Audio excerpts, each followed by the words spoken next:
नमस्कार।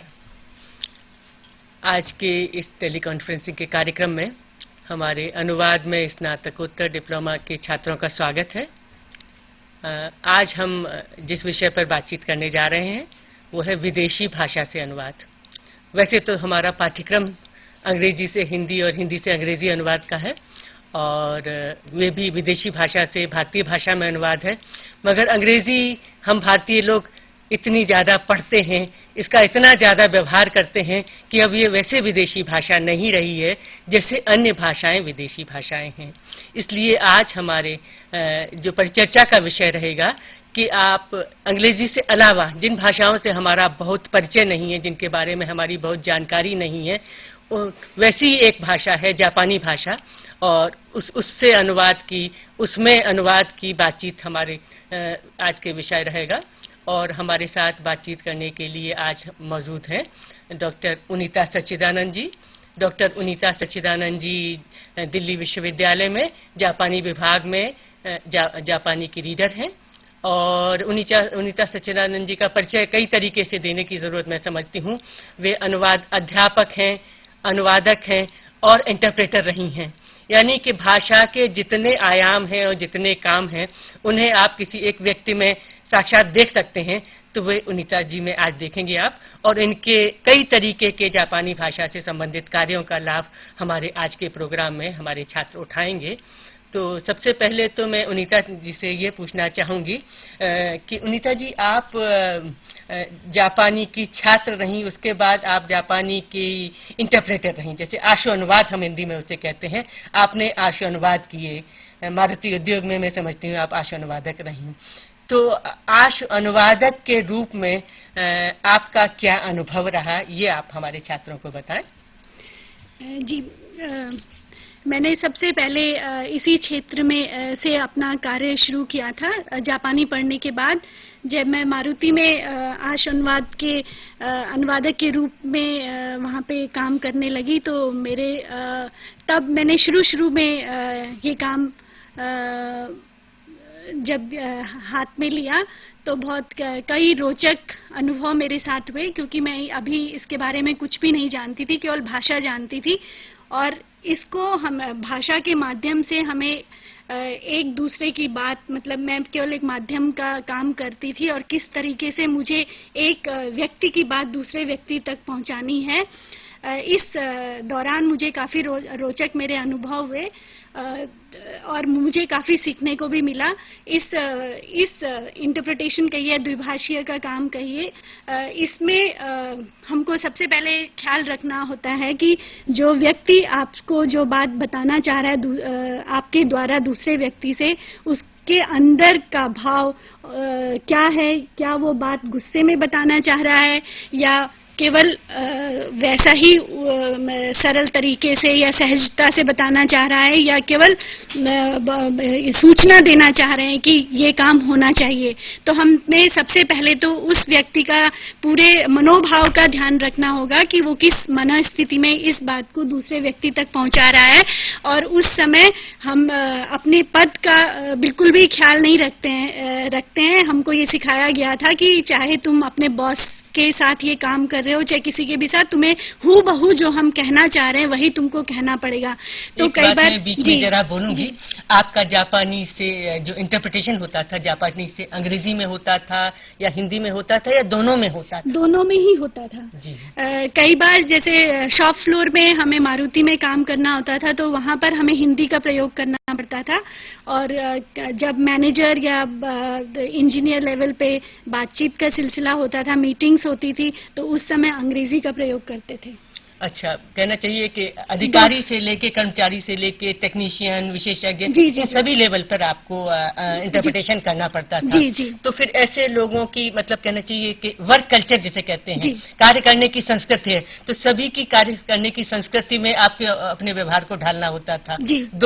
एक इंजीनियर की दूसरे मैनेजर से या तुरंत बदलना पड़ता था कि कभी तो हम मीटिंग में हैं और उसी दौरान जब डायरेक्टर ने, मारुति के डायरेक्टर हमको शॉप फ्लोर में लेकर अपने साथ ले गए, तो तब हमें शॉप फ्लोर के जो कार्यकर्ता हैं उनके जैसे उनके उसमें ढल जाना चाहिए पड़ता था। और वैसा ही कई बार जैसे कि बहुत गुस्से में डायरेक्टर मीटिंग से निकल के आए और हमको लेके गए शॉप फ्लोर में, तो उस समय जब शॉप फ्लोर में बात करें तो बिल्कुल गुस्से में नहीं है, तो हमें तुरंत अपना भी मूड बदलना, उनके मूड के साथ साथ हमें अपना भी मूड बदलना पड़ता था, क्योंकि हमारे मूड की कोई उसमें महत्ता नहीं थी, क्योंकि हमको सारी ही चीज हू बहू भाषा से लेकर मूड से लेकर भाव से लेकर हू बहू वैसा ही देना पड़ता था जैसा कि हमारे को कहा गया है कि तुम इस बात को इस जरिए से इस तरीके से दूसरे व्यक्ति तक बताओ।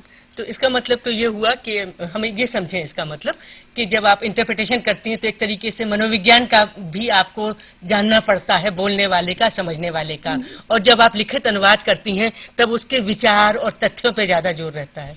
जी, वैसे मनोविज्ञान, बिल्कुल आपकी बात सही है कि हमें उस समय पूरा जब भी ये इंटरप्रिटेशन का काम हो या अनुवाद का काम हो, ये दोनों में ही अनुवाद उसमें लेखक के मनोविज्ञान को हमें जानना है, और इंटरप्रिटेशन के समय हमें उस व्यक्ति जो वहाँ पे मौजूद है उसकी मनोस्थिति, उसके मन को जानना है कि वो इस समय क्या कहना चाह रहा है और किस स्थिति में कहना चाह रहा है, और अपनी बात किस तरीके से हमको वहाँ दूसरे व्यक्ति को बतानी है।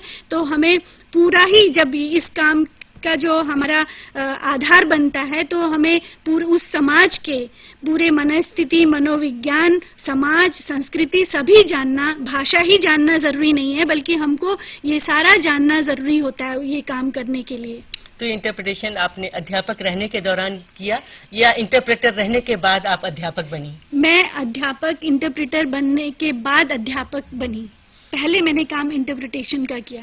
तो एक सवाल है, हालांकि ये व्यक्तिगत सवाल है, कि आपने इंटरप्रिटेशन जो बड़ी जीवंत चीज थी और विशेषज्ञों के बीच की चीज थी, उसे छोड़ के इस अध्यापन के काम को शुरू किया, और उसके बाद आपने कई रचनाओं के अनुवाद किए। तो ये जो शिफ्ट हुई, इसका कोई खास कारण था? आपकी रुचि थी या इंटरप्रिटेशन को कम पसंद करना था या क्या रहा? इंटरप्रिटेशन मैं बहुत पसंद करती थी, लेकिन उसमें ये मेरा व्यक्तिगत अपनी पसंद थी कि मैं अध्यापक बनना चाहती थी, क्योंकि इसमें बहुत काफी फायदे थे। एक तो पढ़ने का मौका मिलना, और जो हमने पढ़ा है उसको पढ़ाने का मौका मिल रहा था मुझे। लेकिन इंटरप्रिटेशन में समय ज्यादा लगता था, और हालांकि इसमें पैसा बहुत था, लेकिन क्योंकि मुझे जब मारुति में इंटरप्रिटेशन के दौरान मैंने ये पाया कि मैं साहित्य का अनुवाद करना चाहती थी, और मैं शिक्षक बनने के साथ साथ अनुवाद का कार्य कर सकती थी, इसीलिए मैंने अध्यापक का काम मुझे पसंद आया। जाहिर है कि शिक्षक रहने के दौरान आपको एकेडमिक काम के लिए समय ज्यादा मिलता है। इंटरप्रिटेशन और ये जो अन्य आपने रचनाओं के अनुवाद किए, एक तरीके से एकेडमिक कहेंगे या साहित्यिक या अन्य रचनाओं के अनुवाद किए, इसमें आपने क्या अंतर पाया है? इसमें इंटरप्रिटेशन और अनुवाद के? जी, जब यहाँ पर जब मैं इंटरप्रिटेशन का काम कर रही थी, तो उस समय मेरा पहला ये कदम था कि मैं कुछ कार्य के क्षेत्र में, ये मेरा पहला कदम था। उस समय मैंने बहुत सारी गलतियां करते हुए कार्य को सीखा था, और जब मैं मारुति में ये सब देख रही थी कि बहुत सारे कार्य इस वजह से असफल हो रहे हैं, या हमारे जो भारतीय जो कार्यकर्ता हैं वहाँ पर वो जापानियों की मनस्थिति या मनोविज्ञान या उनके कार्य करने की शैली को समझने में असमर्थ हैं, तो मैंने अनुवाद का कार्य करना शुरू किया था।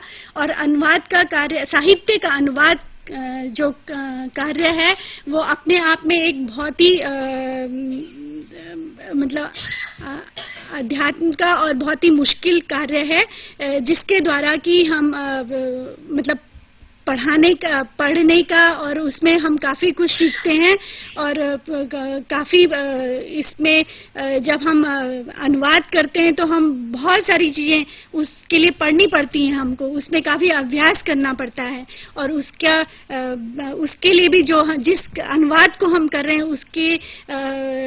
उसको विस्तार पूर्वक से उसके लेखक के बारे में, उसके समय के बारे में सब जानना पड़ता है। सही बात है आपकी कि साहित्य का अनुवाद करने के लिए जो तैयारी हमें करनी पड़ती है, इंटरप्रिटेशन के लिए वो तैयार हमारी पुरानी तैयारी काम आती है। उस वक्त हम कोई तैयारी नहीं करते, मगर जब हम किसी रचना को अनुवाद के लिए उठाते हैं तो हम उस समय को, उस समाज को, उस संस्कृति को, ऐसी काफी चीजों को पढ़ के, जान के, उसका मनन करके तब उस अनुवाद को उठाते हैं। बिल्कुल बिल्कुल, क्योंकि इसके बगैर तो अनुवाद हो ही नहीं सकता कि अगर हम किसी रचना को रचना के बारे में पहले पढ़ेंगे, उस लेखक ने वो रचना क्यों लिखी, कब लिखी, किस समय लिखी, किस समय की और किस मूड में लिखी, तो इसके बारे में पढ़ने के बाद भी हम रचना को बार बार पढ़ते हैं अनुवाद करने से पहले। लेकिन जब हम इंटरप्रिटेशन करते हैं तो हमारी ये बात सही है कि हमारी जो भाषा है और जो हमने पहले पढ़ लिया है वो हमारा वहाँ पे बहुत काम आता है, लेकिन साथ साथ में हम वहाँ पर भी बहुत सारी चीजें सीखते हैं। तो इस मामले में तो दोनों ही काम एक जैसे, थोड़ा सा इसमें समानता भी है कि इंटरप्रिटेशन में, द्विभाषीय के कार्य में भी और अनुवाद, साहित्यिक अनुवाद के कार्य में हमें सीखने को बहुत मिलता है। एक को हम उसी समय, उसी वक्त सीखते हैं और एक को हम थोड़ा सा समय लगाकर अनुवाद के कार्य को बहुत समय देकर उसको धीरे धीरे करते हैं। ये माना जाता है कि इंटरप्रेटर जो है वो बेहतर, ऊंचे दर्जे का अनुवादक होता है। क्या आप ऐसा महसूस करती हैं कि अब आपने काफी समय अध्यापन कर लिया है जापानी भाषा का और आपने काफी रचनाओं के अनुवाद कर लिए हैं, क्या आप अपने को बेहतर इंटरप्रेटर पाती हैं, या आप सोचती हैं कि आप इंटरप्रेटर उसी दर्जे की हैं जिस दर्जे की आप जब ये अनुवाद करने से पहले, ये अनुभव प्राप्त करने से पहले की थी? यहाँ पर मैं आपसे एक बात यहाँ पे जरूर कहना चाहूंगी कि साहित्य का अनुवादक और जो उद्योग में हम जो इंटरप्रिटेशन करते हैं, ये दो, मेरे अनुभव से ये दोनों अलग अलग चीजें हैं।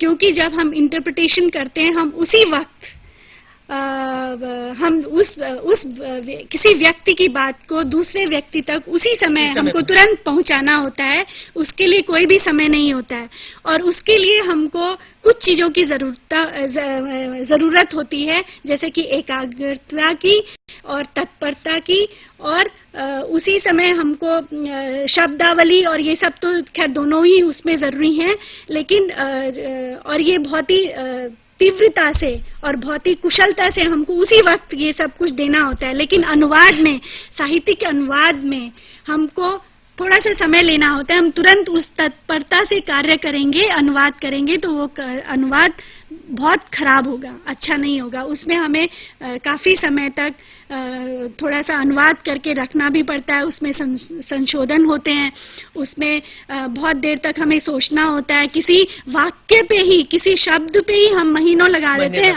अनुवाद नहीं कर पाते हैं। तो इसलिए ये बहुत धीमा प्रोसेस है। दूसरी ये बात भी है कि जब साहित्य अनुवाद करते हैं तो आप विचार करते हैं और वे उन सब चीजों को लेके आना चाहते हैं जो कि उसका टेक्स्ट में कही गई हैं। इंटरप्रिटेशन में आप तुरंत कुछ चीजों को जिन्हें जरूरी नहीं समझते आप छोड़ते भी चलते हैं, उनमें अपनी तरफ से कुछ जोड़ते भी चलते हैं। आपकी जो मतलब कहना चाहिए कि तुरंत बुद्धि है वो बहुत तेजी से सक्रिय रहती है। बिल्कुल, क्योंकि इंटरप्रिटेशन में आपको छूट है, थोड़ी बहुत तो छूट है कि आप अपने शब्दों में आप बहुत कुशलता से वो बात जो कही गई है उस बात को आप दूसरे व्यक्ति तक पहुंचा देते हैं और आपका उद्देश्य सिर्फ वहां पे ये होता है कि आप एक माध्यम है कि एक व्यक्ति की बात दूसरे व्यक्ति तक आपने पहुंचा दी, आपने वो सूचना दे दी कि आपको ये काम करना है, आपके ऊपर ये हमने वो कार्यभार सौंपा है। लेकिन एक अनुवादक की जो जिम्मेदारी होती है वो केवल इतना ही नहीं होता है कि हमने शब्दों में एक मूल भाषा से और पाठकों की जो लक्ष्य भाषा तक हमने उसको शाब्दिक अनुवाद कर दिया है। शाब्दिक अनुवाद के साथ साथ हमें पूरा जो लेखक, जो उस समय लेखक जी की मनोस्थिति, लेखक के भाव, लेखक किस उद्देश्य से वो ये बात वहां पे कहना चाह रहा है, उसकी शैली एक बहुत जरूरी वो है कि अगर हम शैली का ध्यान नहीं रखेंगे तो हम पता चला कि हम 12 लेखकों को एक ही शैली में अगर अनुवाद करके दे देंगे तो वो एक अच्छा अनुवाद नहीं माना जाएगा। तो हमको इन सब चीजों की यहाँ पर अनुवाद करते समय ध्यान रखना होगा कि हमें हम और कभी हम किसी चीज को ना तो हटा सकते हैं और ना उसमें जोड़ सकते हैं। ये हमारे को साहित्य के अनुवाद में जब काम कर रहे हैं तो हमें ये छूट तो बिल्कुल ही नहीं है कि हम अपनी तरफ से एक शब्द जोड़ दें या एक वाक्य जोड़ दें। ऐसा हम कभी भी नहीं, कतई नहीं कर सकते। अपने साहित्यिक रचनाओं के अनुवाद की काफी प्रसिद्ध एक रचना है जापान की राशोमन, आपने उसका हिंदी में अनुवाद किया है। तो राशोमन के अनुवाद के बारे में आप बताएंगी, आपने किस तरीके की समस्याओं का उसमें महसूस की, और हिंदी में जब आपने प्रस्तुत किया तो आपको मूल राशोमन में और हिंदी में अपनी प्रस्तुति में क्या महसूस हुआ कि आपने हिंदी में जो प्रस्तुत किया वो किस रूप में हुआ? राशोमन मैंने सबसे पहले ये कृति मैंने सबसे पहले अनुवाद की थी, और मेरी खुशकिस्मती है कि मुझे, मैं राशोमन का अनुवाद कर रही थी तो मुझे बहुत सारी समस्याएं मेरे सामने नहीं आई, क्योंकि मैंने ये पाया कि जब मैं राशोमन को पढ़ रही थी, हालांकि राशोमन को पढ़ रही थी तो मुझे खुद ब खुद उसके वाक्य, वहाँ उसमें जो चीजें इस्तेमाल हो रही थी वो मुझे, या लेखक की जो मनोस्थिति थी, मुझे हिंदी में उतारने में बहुत सरलता महसूस हुई।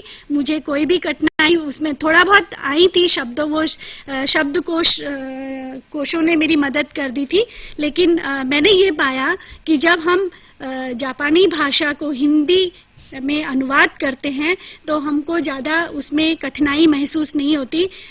अगर हम अंग्रेजी के द्वारा जापानी भाषा को हिंदी में अनुवाद करें तो उसमें बहुत सारे कठिनाइयां आ सकती हैं, क्योंकि इसमें हिंदी में मैंने पाया कि जापानी और हिंदी की वाक्य संरचना एक जैसी है। हम उसके उच्चारण मुश्किल नहीं है, वाक्य संरचना, उसके व्याकरण मुश्किल नहीं है, तो हम बहुत अच्छी तरीके से, कई बार मुहावरे भी, कई बार उनकी जो ध्वनियां होती हैं उसको हिंदी में हूबहू लाने में समर्थ होते हैं। ये बात आपने बहुत महत्वपूर्ण बताई। जापान से थोड़ा बहुत मेरा संपर्क भी रहा है। मैंने महसूस किया कि जापान, एशिया की संस्कृति को जानने के लिए हमें किसी माध्यम भाषा का इस्तेमाल करें तो ज्यादा कठिनाई होती है, और यदि हम सीधे उनसे संपर्क स्थापित करें तो सुविधा रहती है। और खास तौर से जापानी भाषा या चीनी भाषा तो काफी अलग हटके है, फिर भी संस्कृति का कुछ ऐसा लगाव है कि वे ज्यादा नजदीक भारतीय भाषाओं के दिखाई देते हैं। तो जब हम विदेशी भाषा से अनुवाद की बात कहते हैं तो यूरोपियन भाषा से अनुवाद करते समय जाहिर है हमें यूरोपियन संस्कृति से संवाद करना होता है। उस संवाद की समय दूरी काफी होती है, संस्कृति की दूरी। जापानी से अनुवाद करते समय संस्कृति की दूरी थोड़ी सी कम रह जाती है। ये बात ज्यादातर हम भारतीय नहीं जानते, क्योंकि हमारा जापान से संपर्क भी जो हुआ है वो अंग्रेजी के माध्यम से हुआ है। आप जैसे थोड़े से लोग हैं जो कि सीधे उससे संपर्क कर रहे हैं या करते हैं। तो ये हमारे छात्रों के लिए जानने के लिए बहुत दिलचस्प बात है कि जो एशिया की भाषाएं हैं वे भारतीय भाषाओं से, भारतीय संस्कृति से, भारतीय साहित्य से बहुत कुछ ऐसा है जिन्हें उनके लिए सुविधा रहेगी। अंग्रेजी भी विदेशी भाषा है, जापानी भी विदेशी भाषा है, मगर दोनों से, और आप जो हैं वे दोनों को अच्छी तरह जानती हैं और दोनों को पढ़ने पढ़ाने का भी आपको अवसर मिला है।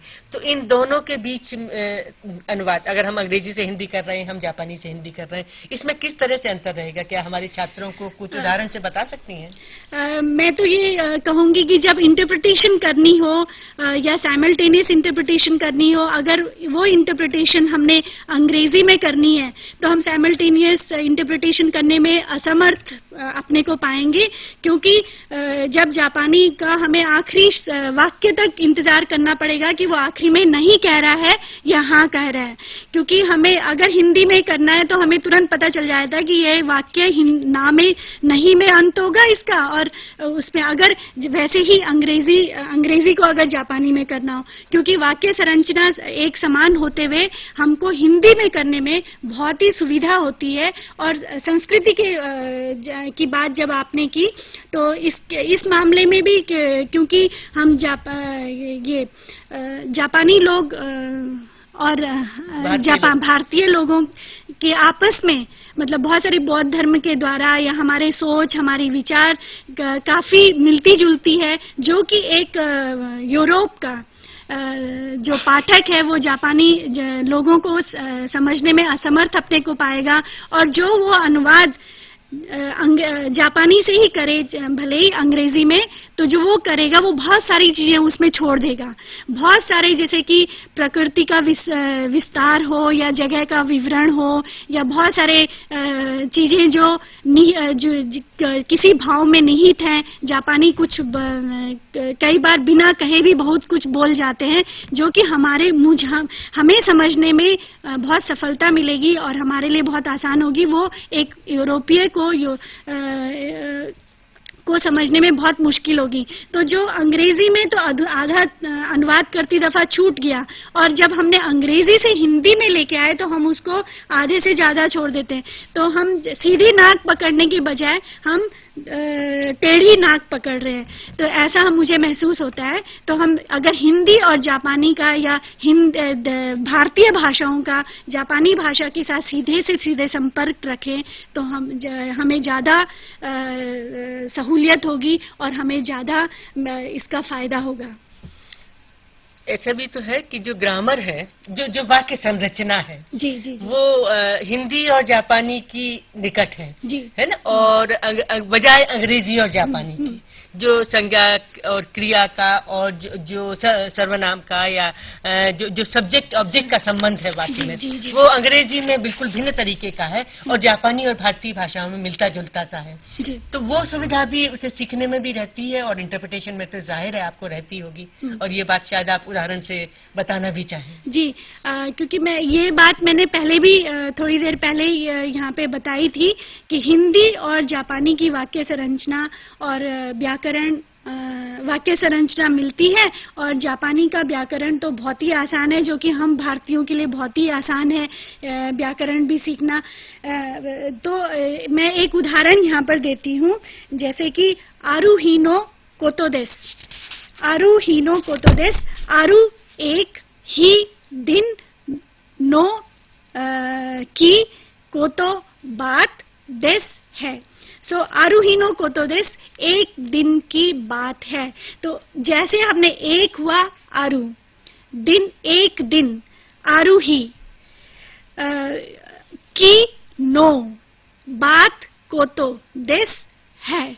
तो इस तरीके से हम हु बहु एक शब्द की जगह, मतलब जापानी का एक शब्द, हिंदी का एक शब्द, और जैसे कि आपने बोले सब्जेक्ट ऑब्जेक्ट वर्ब, जैसे हिंदी जैसा ही चलता है, तो अंग्रेजी में तो एकदम उल्टा है। तो इसीलिए मैंने कहा था कि जब आप इंटरप्रिटेशन करेंगे तो आपको आखिरी वाक्य के आखिरी समय तक इंतजार करना पड़ेगा, तभी आप कर पाएंगे। जब आप पूरा वाक्य सुने ही नहीं तो आपको पता नहीं चलेगा। लेकिन हम आधे से ही समझ जाते हैं हिंदी के उसमें कि आगे क्या होगा, या जापानी भाषा में आगे ना होगा या हाँ होगा। क्योंकि मैं स्कूल जा रही थी, तो इसमें तो मैं स्कूल नहीं जा रही थी, नहीं तो पहले ही आ जाएगा। हालांकि यहाँ पे नॉट तो इंग्लिश में भी, लेकिन कई वाक्यों में उल्टा हो जाता है अंग्रेजी के उसमें, तो हमें आखिरी वाक्य तक इंतजार करना पड़ेगा। तो इस तरीके से ये वाक्य के उसमें हमने समानता देखी। और भी कई चीजें हैं, जैसे अब कुछ प्रपोजिशन हैं तो मिलते जुलते हैं भारतीय भाषाओं के। अब जैसे जापानी का नो है, तो नो गुजराती में भी उसी तरीके से आता है। नो का मतलब होता है उसका, का, की, के का, और जबकि हिंदी में उसी तरीके का, की, के आएगा। अंग्रेजी में बिल्कुल अलग ढंग से इसको कहेंगे। या जैसे कई बार मुहावरे हैं, कई बार फ्रेजेस हैं, कई बार ये व्यंजन द्वित्व होता है, या कई बार शब्दों का द्वित्व होता है, वो भी मिलता जुलता सा दिखाई देता है। ये जो नो वाला है, ये तो जापानी में है लेकिन हिंदी में नहीं है। जैसे कि वाताशिनो कासा, मेरा अम्ब्रेला, मेरा छाता।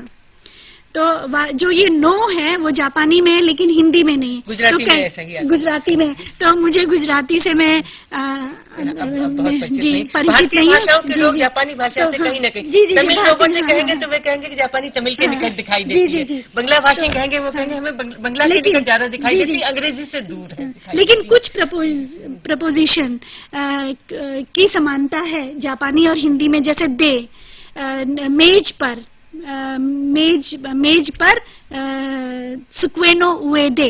सो ये जो दे है पर है, तो इसलिए कुछ समानता भी है, कुछ असमानता भी, क्योंकि मैं हिंदी में इसकी तुलनात्मक वो देख रही हूँ, लेकिन और भारतीय भाषा में देखने को मिलता है प्रपोजिशन।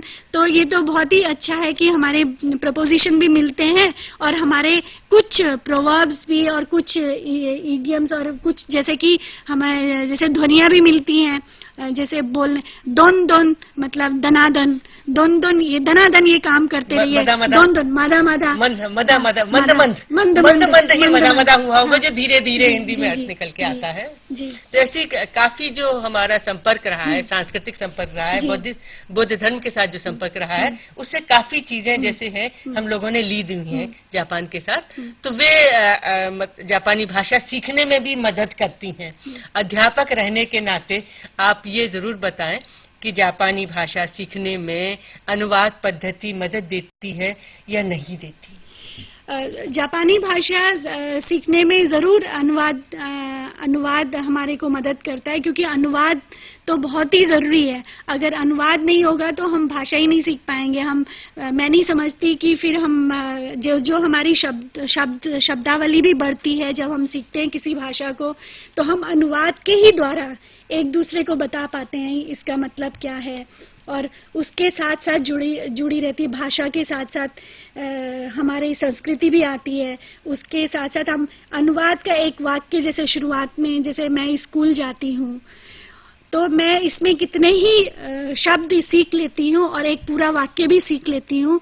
उसके साथ साथ मैं रोज स्कूल जाती हूँ, और या मैं 8 बजे स्कूल जाती हूँ, तो इसमें समय का भी और बहुत सारी चीजें इसमें जुड़ती रहती हैं। साथ में हमारे संस्कृति के, समाज के भी शब्द और इसमें जुड़ते रहते हैं। तो मैं समझती हूँ कि अनुवाद एक बहुत ही जरूरी माध्यम है भाषा को जानने का। क्या आपने एक चीज कभी गौर की, जैसे हम अंग्रेजी सीखते हैं, खासतौर से वो लोग जो अंग्रेजी भाषा अनुवाद के माध्यम से सीख रहे हैं, तो पहले रिटन लिखित सीखते हैं, शब्द सीखते हैं, उनका कागज पे अनुवाद करना सीखते हैं, उसके बाद भाषा बोलना सीखते हैं। मगर एशियाई भाषा के बारे में, जापानी के बारे में ऐसा नहीं, पहले हम स्पोकन सीखते हैं, उसके बाद रिटन सीखते हैं। तो ये भी एक सांस्कृतिक समानता और भाषाओं की समानता की ही बात है कि पहले हम स्पोकन जापानी सीख लेते हैं। उच्चारण पहले हम भी अपनी कक्षाओं में यही पढ़ाते हैं, क्योंकि पहले हम उसको उच्चारण करके बोल के, जैसे कासा, आशी, आसा, ऐसे करके हम बार बार इसका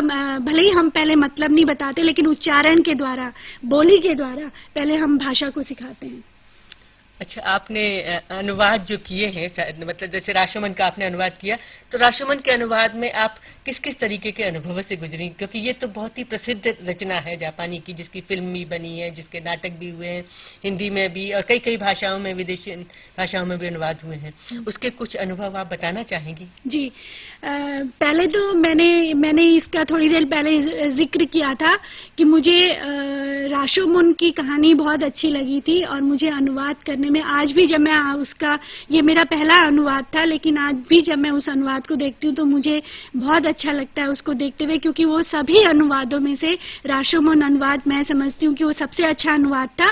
मुझे ज्यादा उसमें दिक्कतें नहीं आई, लेकिन फिर भी आई उसमें दिक्कतें मुझे, क्योंकि राशोमन एक ऐतिहासिक पृष्ठभूमि में, या राशोमन अपने आप में एक ऐतिहासिक नाम है, तो उसके लिए मुझे कुछ सांस्कृतिक चीजें या ऐतिहासिक घटनाएं या कुछ खाना व्यंजन के नाम या कुछ उस समय की टोपी, जैसे उदाहरण के तौर पर टोपी, उस इचिमे कासा जैसे था, वो इचिमे कासा को मैं अनुवाद नहीं कर पाई, राशोमन को भी अनुवाद नहीं कर पाई, तो मैंने उसमें टिप्पणियां दी कि इचिमे कासा क्या है, और ये गेटा वहाँ का चप्पल होता है, तो वहाँ बाल बनाने का एक अलग ढंग होता है, तो बाल और खिमोनो और ये सब जितने भी वहाँ पे ये शब्द जब आ रहे थे, तो मैं इनका अनुवाद करने में अपने को असमर्थ पा रही थी। तो कई जगह तो मैंने टिप्पणियां दी,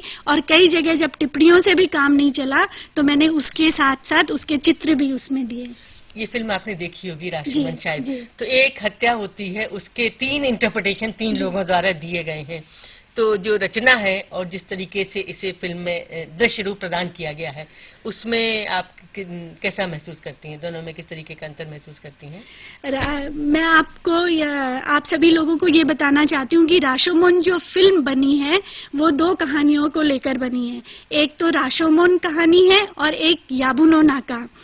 तो ये राशोमोन, जितना भी राशोमोन के अंदर जो घटनाक्रम है वो याबुनो नाका का है। लेकिन राशोमोन का जो गेट है, जो मोन है, मोन मतलब गेट, तो वो गेट केवल वहां पे दिखाया है फिल्म में, और उसका पूरा थीम कि वहां पे जो मानवता या मनुष्य का जो डीजेनरेशन हो रहा है और उसमें एक दूसरे का विश्वास नहीं है, ये सब चीज राशोमोन से की कहानी से लिया गया है। तो फिल्म में इतना ही हिस्सा राशोमोन का है, बाकी दूसरी कहानी का है। अच्छा, एक और बहुत ही लोक कथा है जापान की, बहुत प्रसिद्ध, उसका आपने अनुवाद किया होगा जरूर। मैंने भी उसको किया है, मिमीनाशी होइची। मिमीनाशी होइची बहुत सुंदर एक जापानी कथा है और हमें इसलिए भी बहुत अपनी लगती है कि हमारे मतलब दुनिया भर में अंधा व्यक्ति और बहुत बड़ा गायक हो, अंधा कवि या अंधा गायक, ये दुनिया भर की एक मिथ सी है और बहुत सुरीली आवाज में वे लोग गाते हैं। मिमीनाशी होइची को आपने किस नाम से अनुवाद किया है? मुझे बहुत खुशी हो रही कि आपने इस कहानी के बारे में पूछ लिया। सबसे पहले मिमीनाशी होइची नो हानाशी, इसके मैं लेखक के बारे में बताना चाहूंगी। इनके लेखक का नाम है कोइजुमी याकुमो। मिमीनाशी होइची नो हानाशी, मिमीनाशी का मतलब है, सबसे पहले जो मुझे इस कहानी में बहुत रोचक चीज लगी थी कि इसका मैं इस टाइटल का अनुवाद कैसे करूं। तो मिमीनाशी, मिमी मतलब कान और नाशी मतलब नहीं, नहीं पूरा नहीं है, बगैर, बिना। तो लेकिन मैं इसको बहुत छोटा है, नाशी मतलब नहीं का आधा और बहुत ही कम है, तो इसको कैसे जोड़ा जाए, मैं इस दुविधा को 2-3 महीने में सुलझा पाई थी। तो मैंने इसका लिखा था मिमीनाशी होइची नो हानाशी, बिन कान का होइची। पहले मैंने लिखा बिना कान का, बगैर कान का, तो मुझे अच्छा नहीं लगा, या कान न होने का, तो इसलिए। लेकिन जब मैंने बिन कान का लिखा मिमीनाशी, एकदम हूबहू वैसा ही उसमें ठीक बैठता था। तो मुझे बहुत खुशी हुई कि मैं एक इसका शीर्षक देने में समर्थ हो गई थी। और दूसरा, जो आपने इसका एक पक्ष दूसरा बताया कि अंधे, जैसे मिमीनाशी होइची नो हानाशी, होइची जो था एक अंधा था, वो हेके मोनोगातारी, जो जापान की युद्ध की कहानियां होती थी उस समय, राजा महाराजाओं की, वो बीवा बजाकर कहानियां राजा महाराजाओं की सुनाता था। होइची ऐसा बालक था। तो ये इस कहानी के अंदर जब आप पढ़ते हैं तो हमारी, जब अभी हमने संस्कृति, भारत और जापान की संस्कृति की बात की थी कि वो दोनों समान है, इसमें बहुत समानता दिखाई देती है कि हमारी पुरानी कहानियां या जो हमारे कथावाचक हुआ करते थे वो भी उसके साथ सितार या उसके अपने बाजाओं के साथ, वीणा के साथ, भारत की वीणा ही जो है जापान में विवा हुई है। जी जी जी जी। और एक चीज में और बीच में आपको इंटरवीन करते हुए कहना चाहती हूँ कि जब हम खड़ी भाषा बोली में अनुवाद करते हैं ना, तो हमें शब्द नहीं मिलता। जब ये इस कहानी को मैं हिंदी में करने लगी तो मुझे अपनी दादी की सुनाई ये कहानी याद आई। वहाँ कहती थी, वो कहती थी कनकटा आ गया। कनकटा, तो जो कनकटा हमारी ब्रजबोली का शब्द था ना, वो होइची के लिए मुझे बहुत अच्छा लगा, तो मैंने लिखा कनकटा होइची। और मुझे लगा कि खड़ी बोली के से ज्यादा हमारी बोली साथ दे रही है। और ये नाशी जो जापानी का शब्द है, मिमी नाशी, वो भी अगर ध्यान दो ना, तो नाश ऐसा होइची जिसके कानों का नाश हो गया है, तो आपको लगेगा कि बहुत कुछ जो भारत से गया हुआ शब्द है मिमी नाशी, है ना, जिसके कान नष्ट हो गए हैं, नाश हो गया कानों का। तो ऐसी चीजें मुझे कई महसूस हुई। और बाकी जो आप बता रही हैं कि वीणा बजाना और जैसे हमारे चारण भाट गाते हैं, उस तरीके से युद्ध कथाओं की, महाराजा की कथाओं का गाना, वो बहुत कहना चाहिए कि एशिया भर का मिलती जुलती चीज है। मगर इसमें खास चीज ये है कि मिमीनाशी होइची का वर्णन बहुत सुंदर है। इस पर आप प्रकाश डालें थोड़ा सा। उसमें जो इसमें जो वर्णन किया गया है कि ये बहुत ही गरीब बालक था और एक पुजारी के यहाँ पे रहता था, रात में ये कहानी सुनाने के लिए जाता था। तो इसको भी पता नहीं चलता था और ये कहाँ पे किसी भूत प्रेतों के उसमें चंगुल में ये आ चुका था।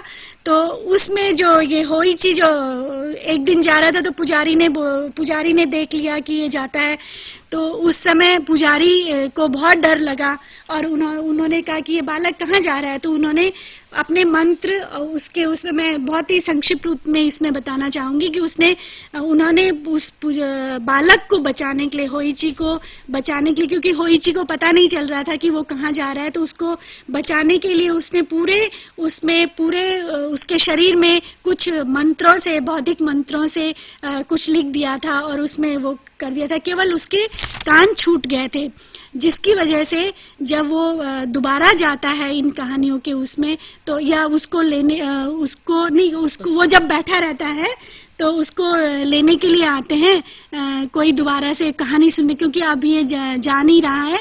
और जब वो जो भूत प्रेत जो कहानी सुनना चाहते हैं इससे वो उसको बुलाने आते हैं, तो उनको केवल वो कान ही दिखाई देते हैं, क्योंकि पूरे शरीर में तो मंत्र हैं और मंत्रों की वजह से वो उसका शरीर दिख नहीं रहा है, तो उन भूतों को केवल वो कान ही दिखते हैं। वो उसका कान काट के ले जाते हैं, तो इसकी और उसका पूरा जो शरीर है खून में बह जाता है। तो ये मेरे को बहुत ही अच्छी रोचक कहानी लगी कि उस कान केवल दिख रहे थे और कान को पुजारी जी बचा नहीं पाए थे, तो उनको भी बहुत दुख हुआ था बाद में। हालांकि वो बाद में उसको ठीक कर देते हैं, बीमारी इससे भी ठीक कर देते, बाद में वो कान वापस आ जाता, वो वाला कान जो कटा हुआ है वो तो नहीं आता, लेकिन बाद में वो ठीक हो जाता है, घाव भर जाता है। जी। और भी आपने बहुत सी रचनाओं के अनुवाद किए हैं और कई तरीके की रचनाओं के अनुवाद किए हैं, जैसे एक बोकुने उनैसा आपने एक है ना जी। तो आप उन रचनाओं के बारे में आपके विविध प्रकार के अनुभव हैं, जरा बताएं। जी, ये सबसे पहले मैं शीर्षक पे ही जाऊंगी। बोकुनो ओनेसान भी हूबहू हमारे, जैसे कि हम छोटी दीदी, बड़ी दीदी, अगर दीदी बोल दिया मतलब हमसे बड़ी बहन है, मतलब बड़ी कहने की जरूरत ही नहीं, दीदी मतलब बड़ी है। तो इसीलिए जो जापानी में भी शब्द है ओनेसान मतलब दीदी, तो हमें इसमें दिक्कत नहीं आई, उसको हूबहू हमने अनुवाद किया। लेकिन ये कहानी और भी हमें दूसरे कहानियों से एक भिन्न तरीके से इसलिए लगी क्योंकि ये जो हैंडीकैप बच्चों की कहानियां हैं, और जापान में एक ऐसा वर्ग भी है लेखक का जो बच्चे अपने शरीर से अपंग या जो बच्चे जैसे जिनके हाथ पैर नहीं है, या उन बच्चों के लिए भी लेखक लोग ऐसी कहानियां लिखते हैं और उनको परिवेश या उनको सब्जेक्ट मैटर बनाकर लेखक लोग भी ये सब कहानियां लिखते हैं। तो मुझे इस मामले में, क्योंकि ये ऐसी कहानियां हमारे हिंदुस्तान में कम पाई जाती हैं कि हैंडीकैप बच्चों पे कहानियां लिखी गई हों, ऐसा हमें हिंदुस्तान में बहुत कम मिलता है। और जापान में ऐसा बहुत मिलता है कि वो सामाजिक ऐसी समस्याएं हों या यही जैसे बच्चों की समस्याएं हैं, या बच्चे जैसे अपंग हैं या किसी उनका कोई शरीर का हिस्सा खराब है, उनको क्या दिक्कतें उस समय आती हैं, इनको एक अपना विषय वस्तु बनाकर कहानी लिखना, ये मुझे बहुत ही अच्छा लगा था कि जापान में ऐसा लोग करते हैं और बड़े बड़े लेखक इसको लिखते हैं। ये अपने नागरिकों के प्रति ज्यादा जिम्मेवार हैं। जी। और दूसरा, मुझे इसमें इस कहानी में मेरी दीदी में इसमें आपने दिक्कतों का पूछा था, तो इसमें जो वो कई बार जो क्षेत्रीय भाषा होती है या कई बार तुतली भाषा जापानी में तो मैं समझ गई, लेकिन उसको मैं हूबहू हिंदी में कैसे लाऊं। तो जैसे रहस्य का वो हिमित्सु को मिच्चू बोल रही थी, तो मैं रहस्य को रैचे मैंने उसको बोला। स्वाभाविक है कि थोड़ी असुविधा हुई होगी, हिंदी में उसके बराबर शब्द नहीं मिल पाए थे। हाँ। क्योंकि होता यही है कि जब ऐसे विषय को आप उठाते हो जो आपकी भाषा में संपन्न तरीके से अभिव्यक्त नहीं हुआ, तो आपको एक तरीके की अभिव्यक्ति का संकट पैदा होता है, आपको उसे अभिव्यक्त करने का मुहावरा नहीं मिलता, इसे कैसे कहें। हालांकि जापानी लोग किसी भी चीज को जब नहीं प्रस्तुत कर पा रहे तो हमेशा कहते हैं हाउ टू से इट इन इंग्लिश, अरे इसे हिंदी में कैसे बताएं, क्योंकि उनकी वैसी अड़चन हो रही होती है उस वक्त कि वे अपने महसूस कर रहे हैं वैसे नहीं कह पा रहे। और ये जो विषय है, चूंकि हमारे रचनाकार भी इस विषय को लेके बहुत ज्यादा सक्रिय नहीं रहे हैं, तो हमारे इन विषयों को कहने का, इन पर विचार, बाल साहित्य भी उतना ज्यादा ध्यान, मतलब काफी बाल साहित्य हमारे पास है, मगर हिंदी में फिर भी वैविध्य परक वैसा नहीं है, तो हमें वो इडियम नहीं मिलता कहने के लिए, तो ये कठिनाई उसमें पैदा होती है। एक बात और, अब हमारा कार्यक्रम पूरा होने वाला है, हमें हमारे छात्रों को आप संक्षेप में ये और बताएं कि जापानी भाषा में रोजगार की संभावनाएं, जैसे मैं आपकी बात सुन रही हूँ, बहुत हैं, तो जापानी सीखने के लिए, जानने के लिए उन्हें प्रेरित कर सके, ऐसी संभावनाओं पर विचार करिए। जी, जापानी भाषा पढ़ने के बाद रोजगार बहुत हैं, और मेरे ख्याल से इतने हैं कि आप 6 महीना पढ़िए और 6 महीने के बाद ही आपके हाथ में नौकरी होती है, और ये भी होता है कि आप पढ़ते पढ़ते भी नौकरी कर सकते हैं। आज स्थिति ये है कि जापानी छात्र जो पढ़ चुके हैं वो अभी खाली बैठे हुए नहीं हैं, बल्कि नौकरियां खाली हैं। कंपनियां और उद्योगपति और सभी लोग जो हमारे जान पहचान के हैं, हमको रोज टेलीफोन करते हैं, ईमेल भेजते हैं कि हमको जापानी छात्रों को या जापानी जानने वाले छात्रों को भेजिए नौकरी, हम उनको इतना तनख्वाह दे देंगे, 20,000, 30,000, 50,000 दे देंगे। लेकिन आज हमारे पास ऐसे छात्र है ही नहीं बचे हुए जिनको कि हम तुरंत नौकरी दिला दें। नौकरियां हमारे हाथों में हैं, लेकिन हमारे पास ऐसे छात्र नहीं है कि जिनको हम तुरंत भेजें कि जाइए तुम्हारे लिए नौकरियां इंतजार कर रहे हैं। तो नौकरियां इंतजार कर रही हैं, लेकिन छात्र लोग तो तुरंत आते हैं, पढ़ते हैं और चले जाते हैं। तो रोजगार तो बहुत ज्यादा है इसमें जापानी भाषा में, और ये 80 से शुरू हुआ था और आज स्थिति हूबहू है, बल्कि बढ़ती जा रही है। और विदेशी भाषा, मतलब जापानी ही नहीं, चीनी भाषा, कोरियाई भाषा, ये जो ईस्ट एशियन भाषाएं हैं हमारी, तो इसमें रोजगार की व्यवस्था बहुत ज्यादा है। हाँ, इसके साथ ये भी बता दीजिएगा, कम से कम छात्रों के लिए मैं ये कहना चाहती हूँ कि इन भाषा, ये पूरे एशिया के देश काफी श्रम साध्य अध्ययन मांगते हैं। बहुत जल्दी में ये काम नहीं हो सकता, मतलब कोई भी छात्र जो पढ़ना चाहता है, जो आपने 6 महीने बताए, उसे बहुत परिश्रम करना पड़ेगा, क्योंकि वहाँ की संस्कृति जो है ना, हमारी पुरानी भारतीय संस्कृति की तरह से काफी अनुशासन प्रिय संस्कृति है, और चाहती है कि अध्ययन भी बहुत परिश्रम से, पूरा मन लगा के, पूरा समय, पूरा दिल दिमाग लगा के किया जाए। यहाँ पर जो मैंने बताया कि 6 महीना पढ़िए और तुरंत नौकरी आपके लिए तैयार है, लेकिन जो 6 महीना पढ़ के नौकरी पे जाते हैं वो तुरंत वापस भी लौट आते हैं, क्योंकि वो लोग जल्दी जल्दी छात्र आते हैं कि हमको जल्दी पढ़ना है। 1 साल के अंदर अगर उनको नौकरी मिल गई तो वो पढ़ाई छोड़ के और नौकरी में चले जाते हैं, फिर वापस आते हैं, क्योंकि उनको वहाँ पे काम करना नहीं आता, क्योंकि इतना अनुवाद, अभी मैंने जैसे बताया कि द्विभाषीय या अनुवाद का काम, इंटरप्रिटेशन का काम जो कंपनियों में है वो आसान नहीं है, क्योंकि उसको आपने शाब्दिक अनुवाद तो करना नहीं है, उसके लिए आपको उनकी मनस्थिति, परिस्थिति, उनका भाव, उनका सब कुछ, मन के अंदर क्या है, दिल के अंदर जो वो बोल नहीं रहे हैं उसके अंदर वो तक समझना है। तो उसके लिए आपको पूरा संस्कृति और ये सब जानने के लिए और भाषा को जानने के लिए 2-3 साल तो कम से कम उसमें बहुत मेहनत लगानी पड़ेगी। और जब आप 2-3 साल पूरी मेहनत के बाद जब आप कहीं जाते हैं, बाहर निकलते हैं नौकरी के लिए, तब आप पक्की तरीके से, अच्छी तरह जिम्मेदारी से वो काम अपना निभा पाते हैं। नहीं तो तुरंत नौकरी मिलती है और तुरंत आपको छुट्टी भी वहां से मिल जाती है। बहुत अच्छी बात आपने छात्रों को बताई कि जो काम करें वे पूरा मन लगा के और पूरी पूरा समय लगा के करें। ये एक बड़ा अच्छा क्षेत्र है अनुवाद को सीखने का और बृहत्तर रूप में दुनिया को जानने का।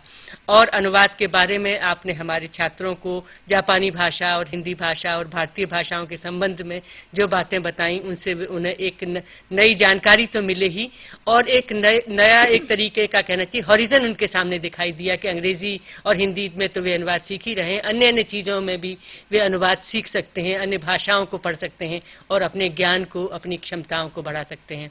उनीता जी, हमारे विश्वविद्यालय में आने के लिए और हमारे छात्रों को अपने अनुभव में शरीक करने के लिए आपका बहुत बहुत धन्यवाद। दोबारा हमें आप मिलने का अवसर दीजिएगा।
Good evening.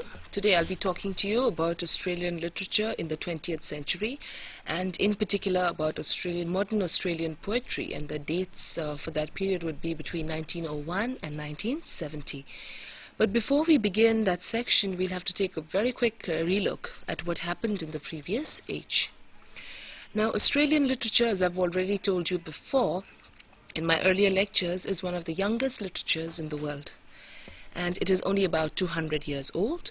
You are also aware of the fact that prior to the British arrival in Australia, that was towards the end of the 18th century, the nomads from Indonesia and the surrounding countries had already moved to Australia about 40,000 years ago. Now, if you look at the time when the nomads of Indonesia and the surrounding countries moved to Australia, and if you look at when the first British fleet landed at Australia, you would realize that the nomads had moved much earlier, much prior to the British arrival. Now, in comparison, it was only in 1770 that Captain Cook discovered a route from England to Australia, and in 1788, January 26th, Captain Arthur Phillip landed at Port Jackson. Now, this first fleet brought numerous convicts as well as their jailers to Australia. Now, you have to know that Australia was a penal colony for England, and when the jails of England were getting overcrowded, they needed a place to transport their convicts, and Australia was discovered at about that time, and what was found out was that Australia did not have any people. Okay, it was known as terra nullius, which means terra as in territory and nullius as in empty. So the British decided then that it would be a very good idea to transport the convicts to Australia. So when the first fleet landed in 1788, it was obviously the convicts and the jailers who first landed on the shores of Australia. Now, the British colony, however, was to develop in Australia over a span of about 112 years, and then in 1901, Australia became a free nation. Now, during colonial times, it was the convicts and their officers or the jailers who began writing poetry. The development of Australia and the white people, as well as the